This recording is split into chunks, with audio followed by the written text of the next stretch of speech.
Hey guys, Daniel Benting here, and today is going to be a fun one. This is part 5 of our planet series, and this is actually going to be the animation phase, where we add in our flame mask between our original cloud material and our ash cloud material. So we're going to have our flames move across and engulf our planet, covering it in the ashes at the end. Alright, so let's get into it. So starting with our clouds, I will actually come into rendered view in the viewport here. So while your mouse is over the viewport, press Z, go to rendered mode. Alright, we can see our planet engulfed in our ash cloud, which is going to be the end result at the end of our animation. But as we can see, if we come back to our shader editor with our clouds selected, we can see that this is the shader we made last episode. This is our ash clouds, but up here is actually the material we made in an earlier episode where we did the normal cloud layer. So if we just plug this in, swap it out, we can see this was the cloud material we made earlier. So this is our normal clouds for our planet. Actually, sorry, I've got the mix shader in the way, so let's just get rid of that. So I'll plug this one in. There we go. So yep, this is our cloud layer that we made. And this is just for our normal planet. And then this bottom one is the ash cloud that we'll see at the end of our animation. What we want to do is actually grab this mix node here and then plug that in. So now our two materials are mixed, our normal cloud layer and our ash clouds. Alright, so what we want to do is actually mask out the ash cloud with a gradient. So we want to have a gradient moving across our planet in our final animation. So we're going to bring in a texture, gradient texture, and we'll just go out of rendered mode for a moment so it's quicker. Alright, so I'll just press Ctrl T with the Node Wrangler add-on to add in our mapping and coordinates automatically. And we'll actually set it to object. And then what we want is to plug it into our factor, because this is going to mask out between our clouds and our ash cloud. Alright. We'll get a color ramp as well, because that's what we want to affect the strength of our mask. Now we'll go back into rendered view now that we've got our nodes. If we pull in the white, we'll see it working. Yep. And it's actually on the wrong axis, because I actually want it going up to down or down to up, because what we did last episode with our ash cloud is we actually added streaks along it. So you can probably see some streaks there and there. And the reason why we did that was to actually have this sort of trail effect as our flames move across our planet and it gets engulfed by the ash. So that's why we want our ash or our mask to start like coming in from one of the poles. So let me just go rotate the, give it rotation. So, yep, y-axis 90 degrees. And I'll actually, you'll notice I've had to pull the color ramp over a long way to one side for it to come to the middle.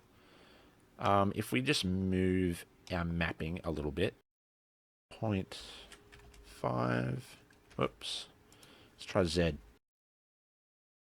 Or X. There we go. Alright, so 0.5 on the X location, and that's more balanced now. Okay, now we can pull in our mask to where we want. Actually adjust our X location a little more.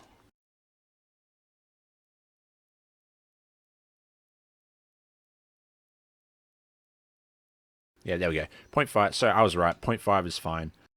And then what we can actually do for our final animation is we can actually animate this x-axis. So you can see as we move it, it's actually moving where our ash is. And so that is basically going to be the base effect of our mask. And then we can see now it's completely engulfed. So yeah, basically we want to start at something like 0. No, we'll go lower than that. We'll go to negative. Yeah, so we'll start with our normal planet and then we'll end with our ashes covering our whole planet. Alright, let me just reset that just so we can see what's going on. So that's our mask. Now what we want to do is it's a bit straight. Our mask is very straight and doesn't have any imperfections in it. To give it some noise or waviness, I'm actually going to add in a noise texture. So behind the mapping node, I'm just going to stick a color mix node. This is a trick we've used throughout the series. So we'll just pop in our noise into the bottom socket. And then we'll have just the top socket with just our coordinates. And we can affect our amount. So yeah, you can see now that that's got a waviness to it. So we'll add some roughness. Give it some more detail. And then we'll actually up the scale, I think. See how that does. Perhaps a little more distortion. So yeah, just up the effect or the amount of distortion you have, just increase this factor. Should make it fairly big, actually. Yeah, it's up to you. Just tweak it. I think that's looking kind of interesting. We'll stick with that for now. Perhaps a little less roughness. So now that we've got our detailed mask, that's going to be our base mask. So what we want to do now is actually add in our flames. They're going to act as a boundary between our normal planet and our ash cloud. So let's actually duplicate this mix shader and put it in front. And we're going to add in with Shift A emission shader. All right, let's pop that in the bottom. I apologize that it's a bit slow. It's because we've got quite a lot of nodes and it's complex material. It's starting to get a bit slow on me. I do apologize for that. Actually, I'll just tone down my viewport samples because that's what's holding it up. So let me just lower this to 8 in the render settings tab on the right. Viewport 8, yep. And now we see that that renders quicker. Actually, I'll take it further down, maybe 3. 3 should be okay. There we go, that's much quicker. All right. All right, now we want to work on the mask for our emission. So first I'll start by adding some frames because I realized I didn't do that in my previous episodes. So let's just add in some frames. So let's just pop these nodes. This section is just our normal clouds. So this top area that we worked on in an earlier episode. So I'll just drag that in and it encompasses that. And then if we press N, I'll bring up this panel here.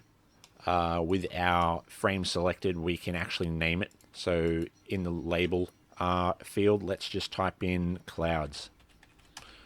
There we go. We can actually increase the label size. There we go. Now, whoops. Yeah, now we can see it clearly now. Clouds. And this huge section that we worked on last episode is our ash cloud.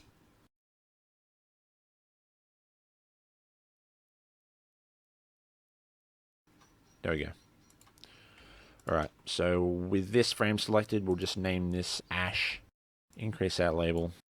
There we go. Now we've got our 2 sections that we're masking between. And we'll just add a frame for this.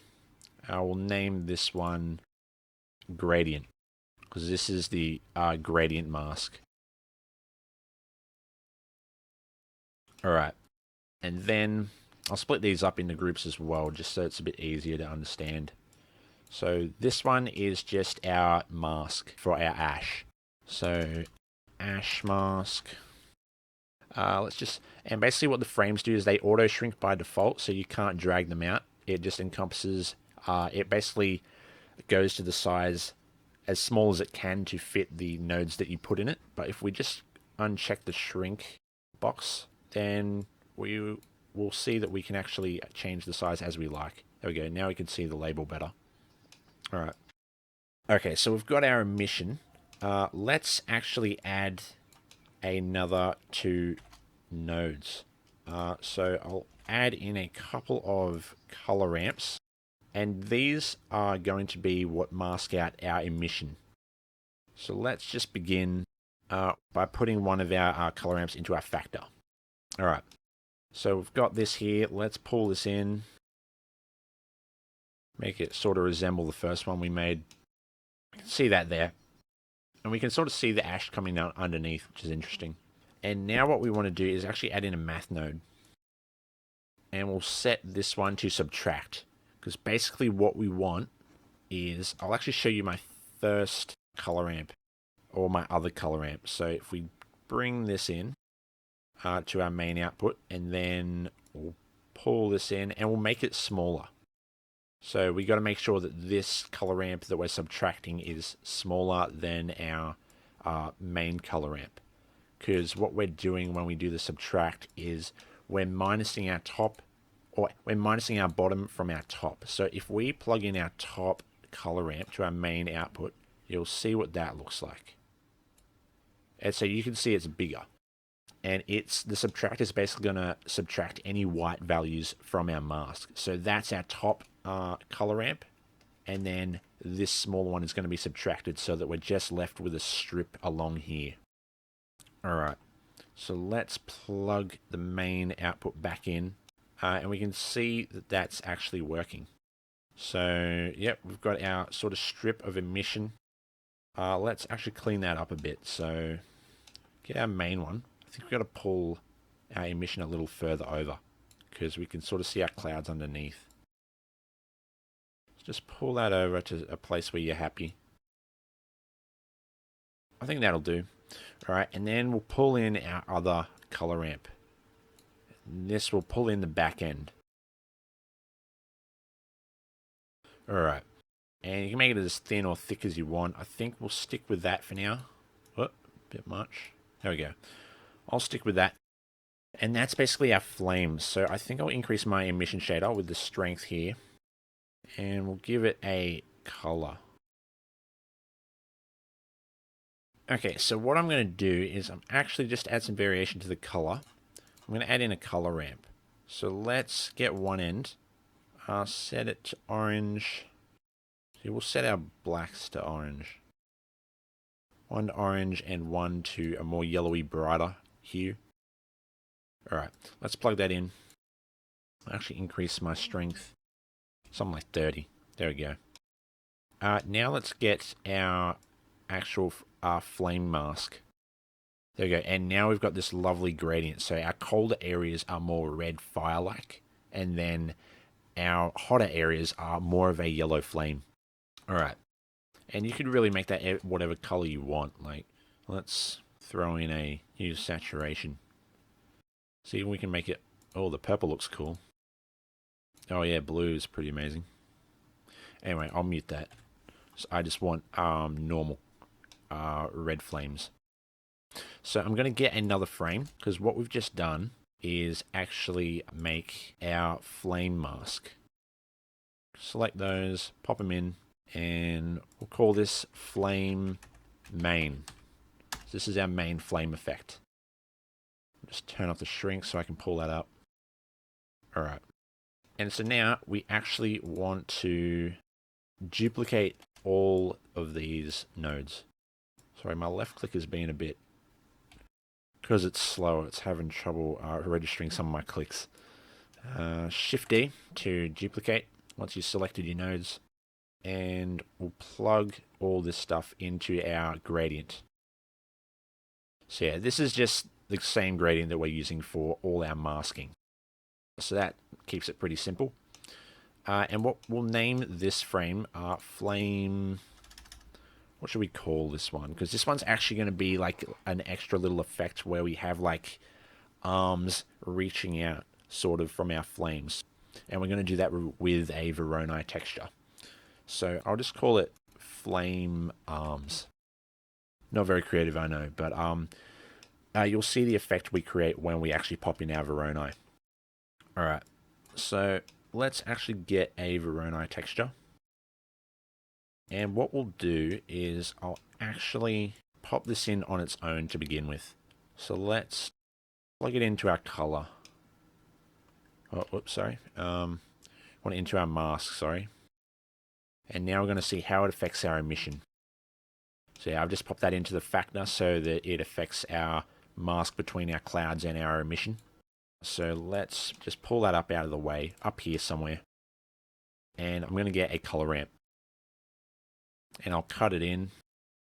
What I'll do is I'll actually set it to the setting from F1 to distance to edge, so that I think we've covered this node in an earlier episode, but yeah, it creates this very cell-like hard look with our lines, and we get that line effect between our cells, and that's what we want to have our emission. So we'll flip this around and cut in one of our points, our black. There we go. So we can see it working there. So let's up our scale. Alright, I think we'll stick with 32 for now. I'll press Control T just to give it some mapping. And we'll do the same trick we did with our gradient mask here with adding the noise. So we'll actually just select both of these. Okay, so we're going to, we've selected our nodes. We want to duplicate them with Shift D. And then to remove them from the frame, we want to press Alt P. There we go. So now that they're separate, let's pull them out and put them behind our Voronoi. So it goes behind the mapping node like before. Plug that in. Then plug our noise texture in. Alright, so now we've got all this noise. And that's what we wanted, because before it was a bit straight. Like there's not much happening. It's a bit boring. So just to add in some detail, we've just added in this noise. So I'll make it quite large. And we'll see, yes. Yeah, see how that's breaking it up? Lovely. It's creating some great detail there. It's a ripply effect. And I think I'll stick with that. I think that's alright. So that's our Voronoi pretty much done. You can make it thicker by affecting the color ramp. That's pretty cool. I think I will just trim mine down a little bit though. Something like that. And pulling the white just brings the brightness from the center of the lines in. Or it pulls them out thicker. So, yeah, I'm pretty happy with that. So let's see how that looks with the rest of our stuff. So unplug that. We'll plug in our main mask for our emission, which is this one. So that's our flame main. And then what we want to do is add on our new Voronoi. So we'll get a math add. And now we'll plug in the Voronoi here. And yeah, you can see we've added our Voronoi straight on. The problem is it's showing up everywhere, which isn't what we want. We want to sort of have the same gradient effect mask that we had for our flame main, where it just becomes a strip between the boundary of our normal clouds and our ash cloud. But we want it to be a bit thicker so that it like sort of reaches out from the main flames effect. So to do that, we're going to use the same thing we did for our flame main. That's why we duplicated, sorry, can't speak today. That's why we duplicated our color ramps and made this flame arms. So we're going to do the same thing. Let's just get a subtract node, set all that up, because it's just the same as before.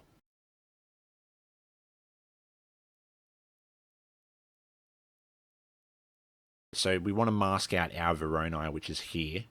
We'll add in a math node. So pop that in there.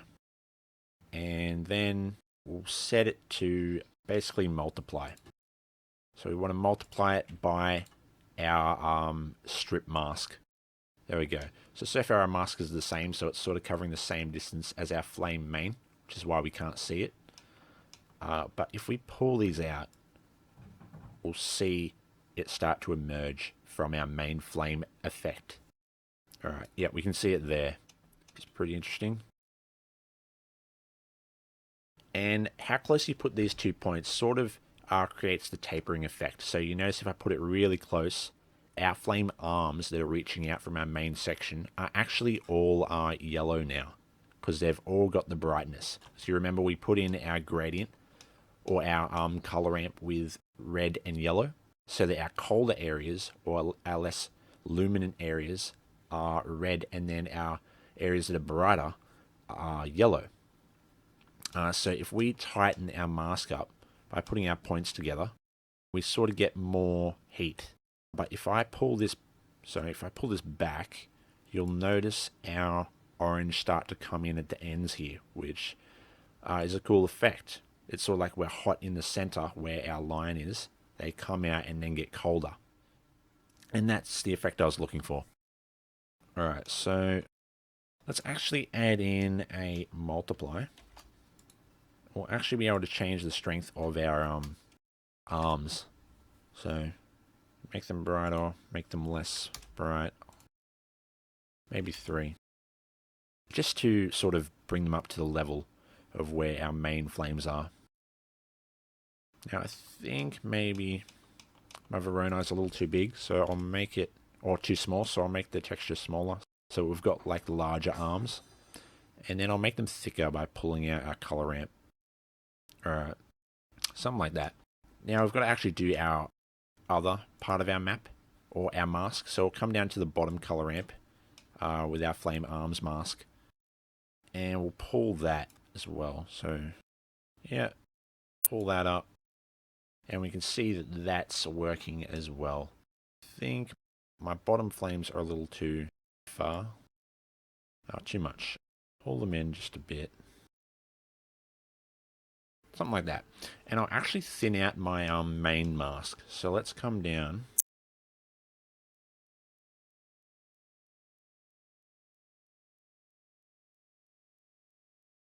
I think I'll just add more noise to our gradient. Maybe if I increase the amount. That's looking kind of interesting. Get a lot of breakup then. It was this really rippled line. It's very uneven and random. Alright. Let me just see if I can thin out my main flame just a little more.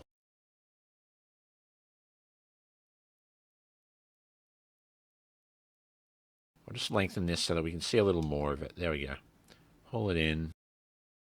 There we go. Alright, I think that'll do. I've noticed now that my lower flame arms are coming down a little too far. And I think the top ones aren't coming out enough. So let's actually tweak those a little more. So again, I'll pull out my color ramps, stretch them out so that I can tweak them a little more closely. Just remembering to keep some space here so that we get that gradient, like I said before, between the yellow hot areas and the red cold areas.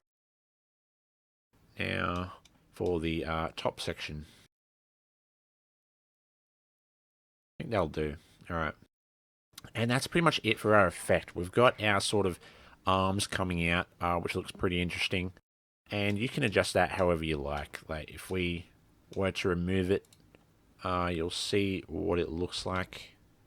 Yeah, so that's just our main flames, and then we unmute the add to bring in our arms.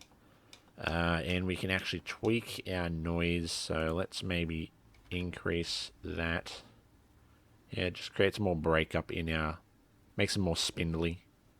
Or you can have less, so 0.05, let's try that. Yeah, you can have something more like that if you want. I'll actually make it a bit smaller, see what happens. Actually, no, sorry, my actual Verona. Should want to make that a bit smaller. Alright, then I'll increase this again.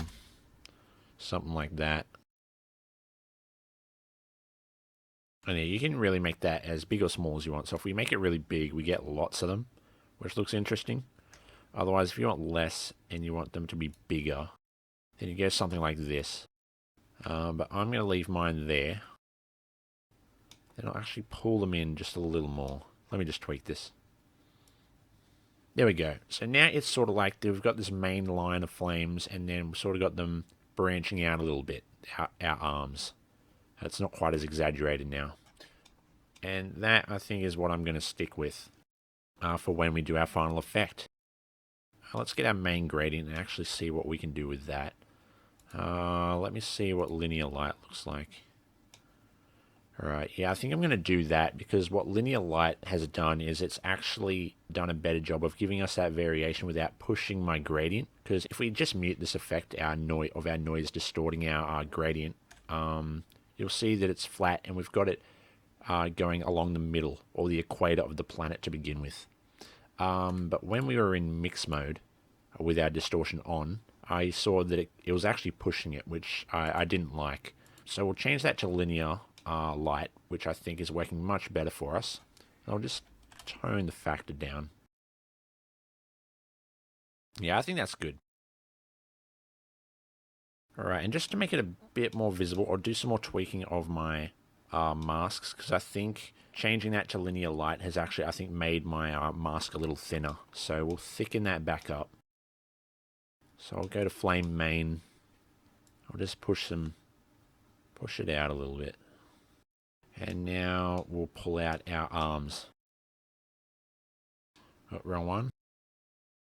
Let's try the top. Just enough so that you can see areas branching out, like this part here, and here. I think that will do. Yeah, and you can tweak that how you like. Alright, and with our shaders done, we are actually going to rotate our effect, because at the moment we've just been working with it moving up to down. So if we go to our camera view, press 0 on the numpad while in the viewport. There we go. So now we're looking through our camera at our planet, and you can actually see our effects are sort of all going in one direction. So they're starting sort of at the pole at the top and going down. So like our flames are moving across our equator, and if we were to go to our gradient where we'll animate our effect, we pull this slider, you'll see it's just moving straight up to down, which is a bit boring. Now, of course, you could leave your shader like this and just, say, move the camera position. So if you wanted to, like, maybe Control-Alt-0 to snap the camera. There we go. Now we've got a new view, and we've got our effect happening at a new angle relative to our camera. So you could easily do that. You could easily just move your camera to view a different part of the effect. But what I'm actually going to do is I'm going to undo that, leave our camera front on in the scene, and I'm actually going to rotate the effect itself. And we'll do that with a combine XYZ. So we'll come to converter, combine XYZ. This is the node we're going to use. And we're going to basically plug this into the rotation of all the mapping nodes for the effects that we want to rotate. So let's just plug it into our gradient to see what it does. So we'll plug it into the rotation, and now it's sort of made these three, this X, Y, Z value, our X, Y, and Z rotation that we can now tweak. So if we move it, yeah, you can see it rotating around. And what we want to do is actually plug that into all of our effects. So we've got it in our gradient so far, which is masking out our ash from our normal clouds. We also want it on our waves.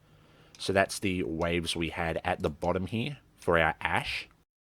And that was basically if we just plug in that shader. So we'll just plug in the ash shader for now. Get that, plug it into the output. So it's just we're looking at our ash shader, not our clouds or our flames. You can see that we had these waves at our poles. And we want those to rotate with our effect as well. So let's plug that in. So here's the mapping for our wave texture, and we'll plug that in here. Get the rotation, and then that's good.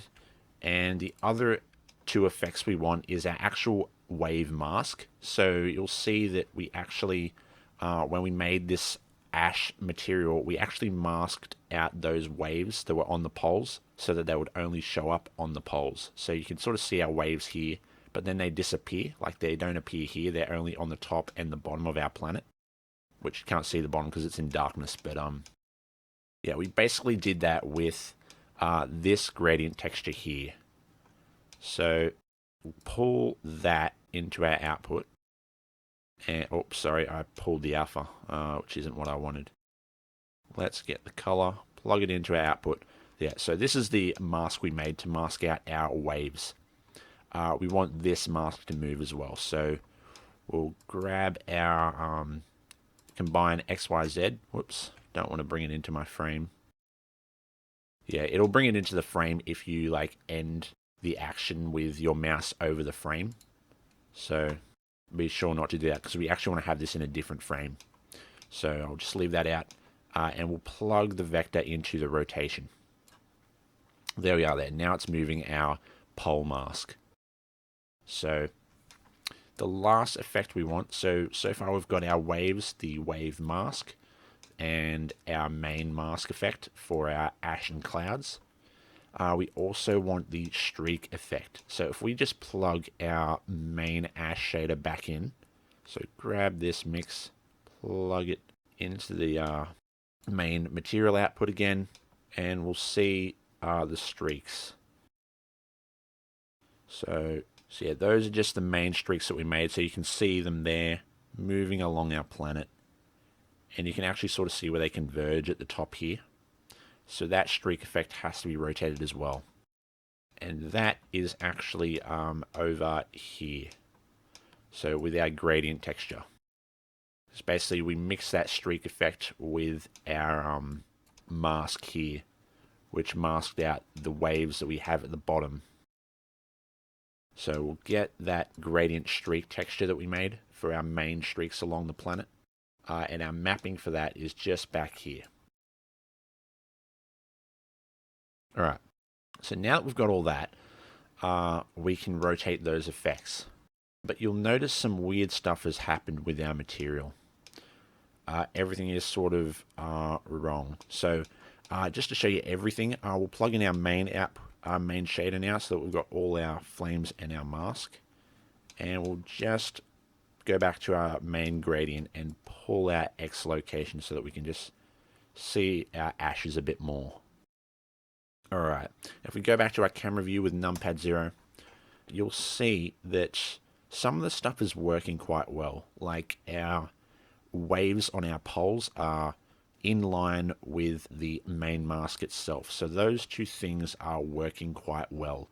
But two things that aren't working are our streaks. So our streaks are sort of following the same direction as our mask, which is not what we want. We want our streaks to be sort of perpendicular to our flame mask, because as our flames move across the planet in our final animation, we want those streaks to sort of represent the path of the smoke trailing across the planet.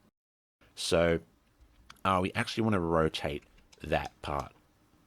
And it looks like it needs to be rotated 90 degrees, because it looks like if we look, so we can see where our streaks are converging. So I'll actually, in case you can't see it, I'll actually increase the strength. So our streaks, strength is this multiply node, just before our mix. Yeah, and we see increase in that has sort of, you can see the waves better now. So we'll leave that there, and you can see it's sort of 90 degrees off.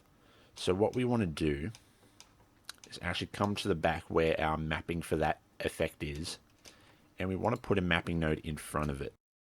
Now the reason why we want to put it in front is because we actually want to have like this second mapping node and add rotation to it so that it already has the right rotation by the time we're using the rotation in our second mapping node for our combine XYZ.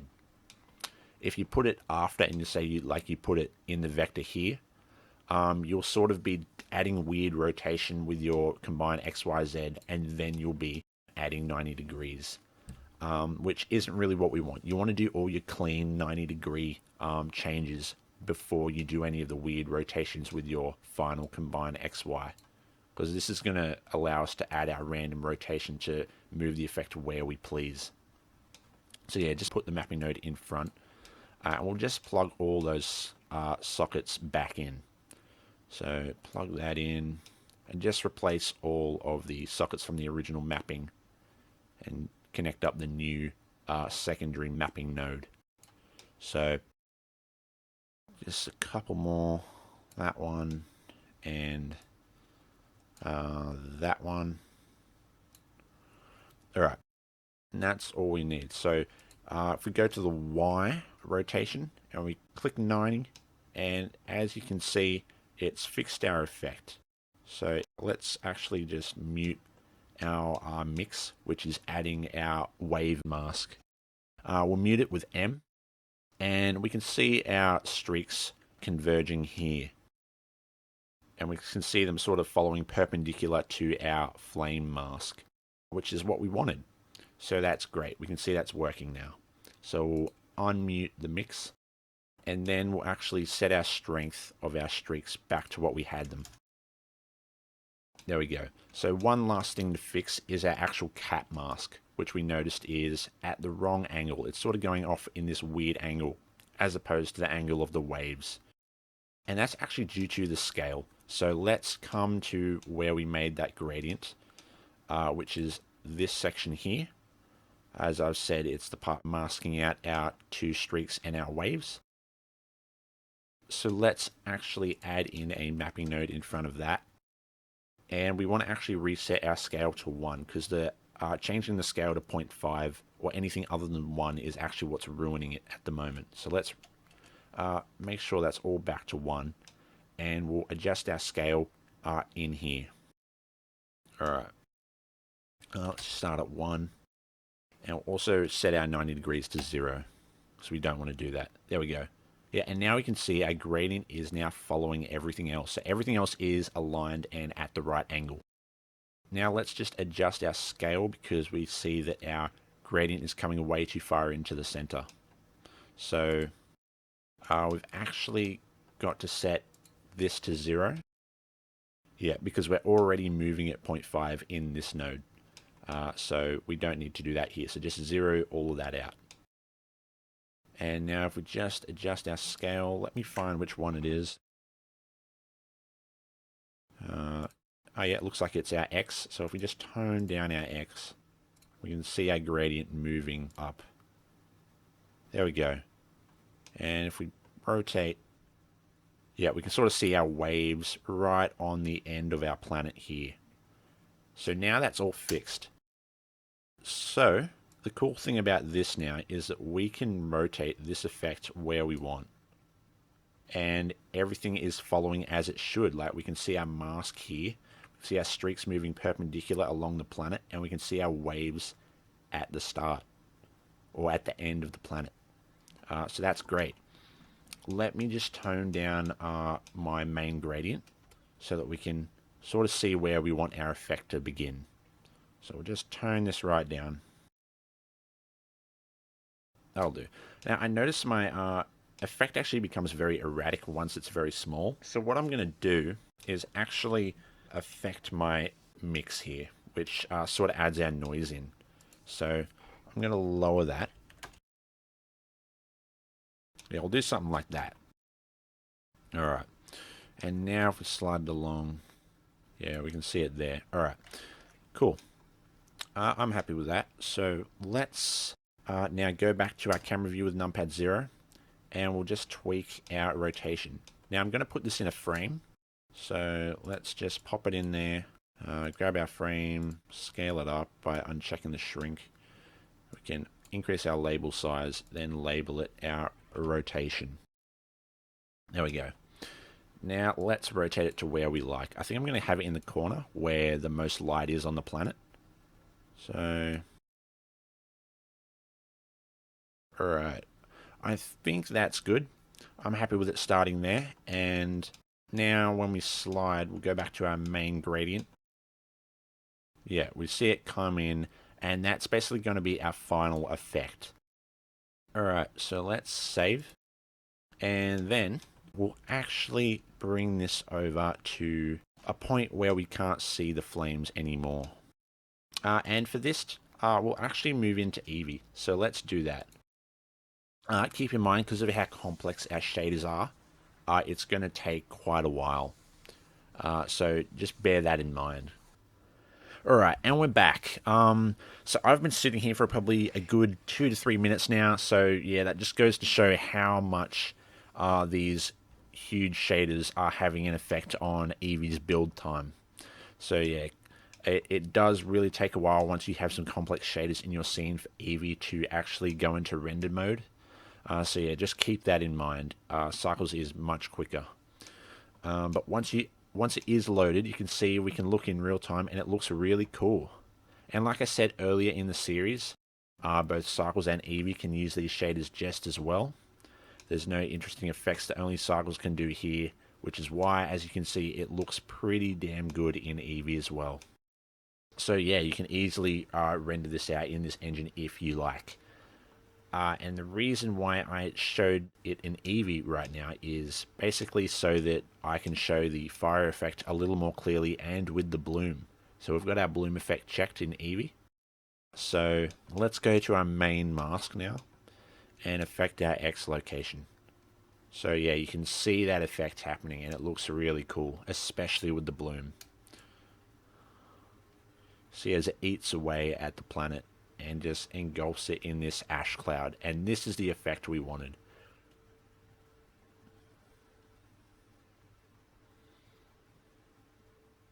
Alright. Yeah, so what we want to begin with is to actually start this at a point where it's not visible. So negative 0.63 is good for me. And we'll make sure our timeline is at frame 1 to begin with, which mine is. You can adjust that by dragging here on this dark part of the timeline, or you can just go to this box here and set it to 1. Alright. Now let's press I to keyframe. I is always the keyframe button, and you can keyframe pretty much any of the shader sliders as well as objects in your viewport. So we just want to keyframe this X slider. So let's hover over it with our mouse and press I. And now you can see it's tinted yellow now. So that's got a keyframe on frame 1. So when it's yellow, it means that it's got a keyframe on the frame that you're on. But when we move off that frame, we'll see that it turns green, which means it has keyframes somewhere, but just not in the frame we're on. Now let's go to sometime in the future. Let's say frame 200. And then we'll move our effect and sort of have it come to its finish. Wow, that looks pretty cool in shadow. There we go. So that's where it finishes. And I'm going to keyframe that on frame 200 here. So press I to keyframe that. Now it's yellow. As we can see, if we move back in our timeline, we can see it move over time. Alright. There we go. We see it happening in real time. Well, almost real time, not quite. It's a bit slow. If we zoom out, it will happen in real time. There we go. That's pretty awesome. Let's move to the graph editor. So if you just press the corner button, which has all our workspaces in it, we'll go to the graph editor, which is our second sort of animation column here. Now we want to actually we'll just split off again, split off another section, and we'll keep our shader editor in view because we actually got to select the node we animated to see our curves. So select the mapping node that we put our keyframes in, and then we'll see our curves. So we only affected our X. So if you just pull these drop downs open, we'll see our X, Y, Z values for the location that we keyframed. Now we only want the X, so let's just hide the others. And then we'll just double tap A to deselect everything just to make sure, and then double click only our X. There we go. Actually, what I'm going to do is just move this out. So we're going to press G to grab and press X to move on the X axis, and we can move it further out so that it takes longer to do the effect, because I think it's a bit quick at the moment. And if we go to our output tab just here in this column, we can set our end frame. You can also set your start and end frame here. So you got current frame, you got start and end frame. So you can change those there if you want, but they're also here. All right, let's change that to 300. And let's take a look at that.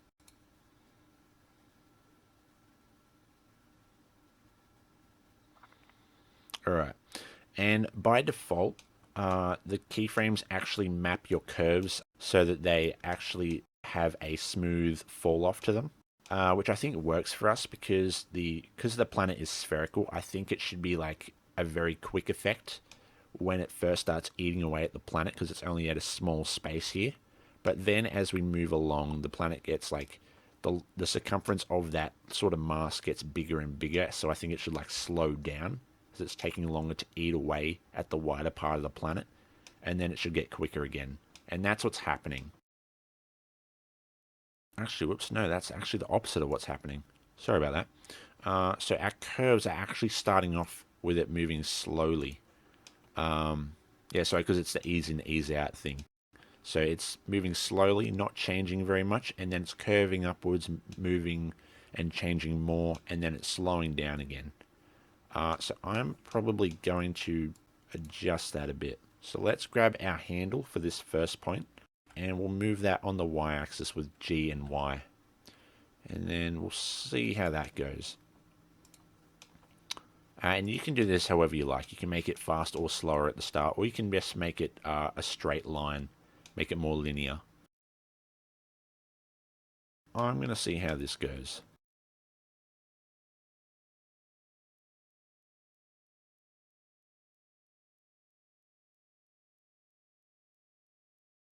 Yeah, I think it's a bit much. There's a bit too much change in speed for me, so I'm going to adjust this. I'm going to adjust this, make it a little more linear. And I think it still is too fast, so I'm going to go to 500 frames, and then I'm going to just move everything over, or my endpoint over. Now let's play this.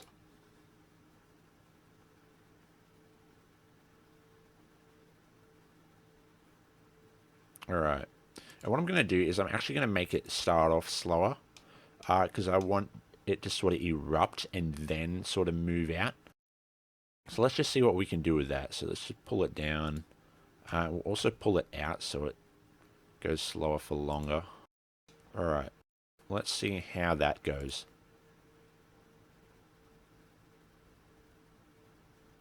Oops, just move it up a little bit more because it's not really doing anything. There we go. Alright, we can see a tiny bit happening there. Right, let's go back to the start and see how it looks.